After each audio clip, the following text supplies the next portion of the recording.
రాగానే ఎల్లూరు అంటే మేము అంటరాని కులాలు చెప్తున్నారు మరి కదేంటి మరి మీరు చెప్పరు వచ్చింది గొడవ చేయడానికి రాలి పంచాయతీ పెట్టుకోవడం రాలి సాలిడారిటీ కోసం వచ్చి తిరుపతి రెడ్లు కొండల రెడ్లు ఎక్కువ రోజులు ఉన్నారు అలా చేస్తే మమ్మల్ని కూడా రాయదుర్గం సీఐ కూడా అట్లే చేసినారు.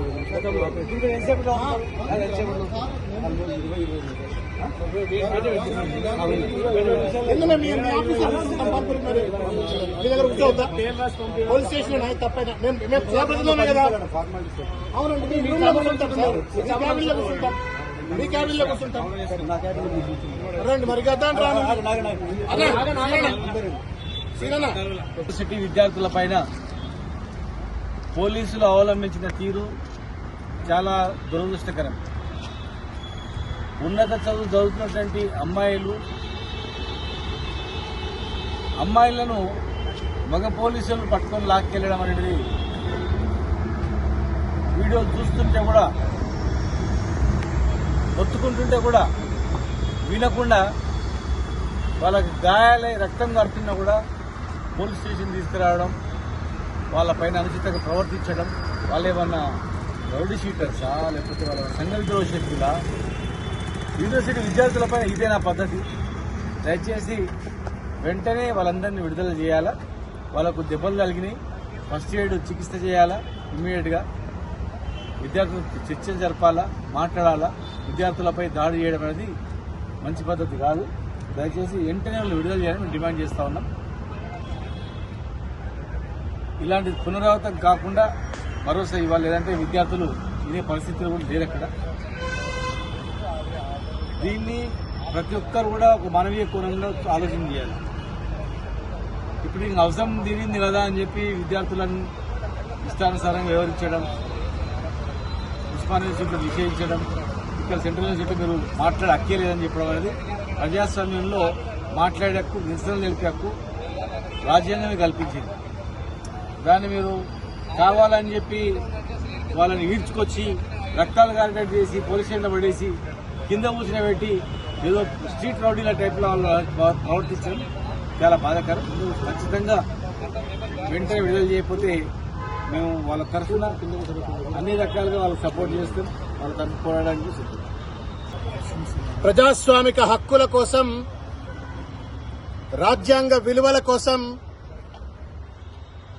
కొట్లాడి అసువులు బాసినటువంటి రోహిత్ వేముల తిరుగాడినటువంటి ఒక గడ్డ హైదరాబాద్ సెంట్రల్ యూనివర్సిటీ.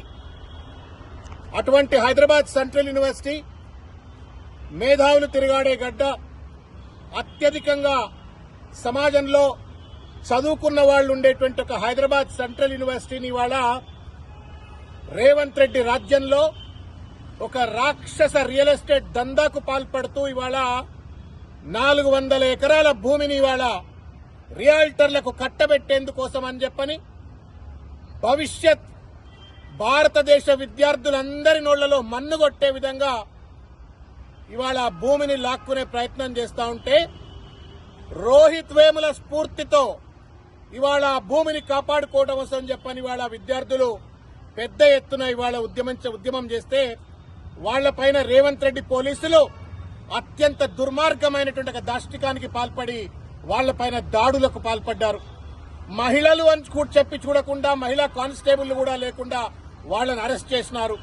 ఇవాళ మేము మాదాపూర్ పోలీస్ స్టేషన్కి వచ్చి చూస్తే అత్యంత దయనీయమైనటువంటి సంఘటనలో ఇవాళ విద్యార్థులు ఉన్నటువంటి పరిస్థితి. వాళ్ళ కనీసం ఫస్ట్ ఎయిడ్ చేయలేదు, పొద్దున్న నుంచి తినడానికి తిండి కూడా ఇవ్వలేదు. వాళ్ళు చేసినటువంటి ఒక నేరం ఏందయ్యా అంటే, మా భూములు మాకు కావాలా అని చెప్పని వాళ్ళు ఈ విద్యార్థులకు చెందిన భూములు అప్పుడెప్పుడో 2300 ఎకరాల భూములు మా భవిష్యత్తు కోసం అని చెప్పించిండ్రు.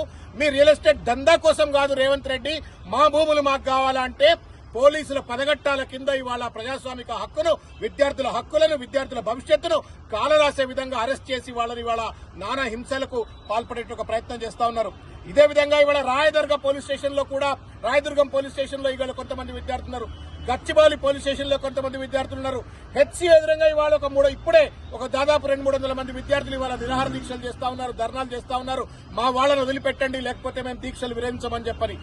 ఏం బాపుకుంటావు రేవంత్ రెడ్డి? విద్యార్థుల జీవితాలతో చెలగాటమాటం ఏంటి? నువ్వు యూనివర్సిటీలో చదువుకోకపోయినంత మాత్రాన, విశ్వవిద్యాలయాల విద్యార్థుల యొక్క సమస్యలు నీకు అర్థం కాకపోయినంత మాత్రాన, వాళ్ళ పట్ల నీకు బాధ్యత లేనంత మాత్రాన ఇవాళ ఇష్టం వచ్చినట్టు ఇవాళ భూములు లాక్కొని రియల్ ఎస్టేట్ దందాల కోసం ఈ రకంగా అణచివేటకు గురి చేయడం న్యాయం కాదు. తస్మాత్ జాగ్రత్త. ఎవరెవరైతే విద్యార్థి లోకంతో కొట్లాడతారో, ఎవరెవరైతే విద్యార్థి లోకాన్ని అణచివేయాలని ప్రయత్నం చేస్తారో వాళ్ళందరూ చరిత్రలో మట్టి కొట్టుకుపోయినరు. రేవంత్ రెడ్డి నీకు కూడా అదే గట్టి పడుతుంది. దయచేసి మేము విజ్ఞప్తి చేస్తా ఉన్నాం, విద్యార్థుల పక్షాన విజ్ఞప్తి చేస్తా ఉన్నాం, తల్లిదండ్రుల పక్షాన విజ్ఞప్తి చేస్తా ఉన్నాం, తెలంగాణ సమాజం పట్ల తరపు నుండి విజ్ఞప్తి చేస్తా ఉన్నాం. ఈ భూమి నీ తాతల ముత్తాతలది కాదు, మా తాత ముత్తాతలది కాదు, భవిష్యత్ తరాలది, భవిష్యత్ చదువుకునే పిల్లలది. అక్కడ ఫ్లోరా ఉంది, ఫౌనా ఉంది, తర్వాత అద్భుతమైన అటవీ ప్రాంతం ఉన్నది, రేర్ స్పీసెస్ ఉన్నాయి, రాళ్లు ఉన్నాయి, రప్పలున్నాయి. వీటన్నిటినీ కాదని పర్యావరణాన్ని విధ్వంసం చేసే విధంగా భూములను రియల్ ఎస్టేట్ దందాల కోసం నువ్వు పాల్పడతా ఉంటే చూస్తూ ఊరుకునే పరిస్థితి లేదు. మేము వెంటనే పోలీసు వారికి కూడా విజ్ఞప్తి చేస్తా ఉన్నాం, చేతులెత్తి నమస్కారం చేసి. ఆ పిల్లలంతా పోస్ట్ గ్రాడ్యుయేట్ స్టూడెంట్లు, ఎంఫిల్, పిహెచ్డీలు చదువుకున్నటువంటి వాళ్ళు, దేశంలో నలుమూల ప్రాంతాల నుంచి వచ్చినటువంటి వాళ్ళు, అంతంత హై క్వాలిఫైడ్ విద్యార్థులను పోలీస్ స్టేషన్లో కింద కూర్చోబెట్టడము, వాళ్ళ పట్ల దాష్టికంగా వ్యవహరించడము న్యాయం కాదు. వెంటనే వారిని వదిలిపెట్టండి. వాళ్ళ హక్కు న్యాయబద్దమైనటువంటిది, రాజ్యాంగబద్దమైనటువంటిది. కాబట్టి దయచేసి మీరు రేవంత్ రెడ్డి మాయలో పడి ప్రజాస్వామిక హక్కులను పోలీసు వాళ్ళు కూడా కాలరాయొద్దు అని చెప్పని విజ్ఞప్తి చేస్తా ఉన్నాం. హాయ్ ఎవ్రీవన్, నేను మీ Pavani. Please like, share and subscribe GRTV. Hi, I'm Jyoti Singh. Please like and subscribe GRTV channel. అందరికీ నమస్కారం. నా పేరు Sambit. Please like and subscribe GRTV. Thank you.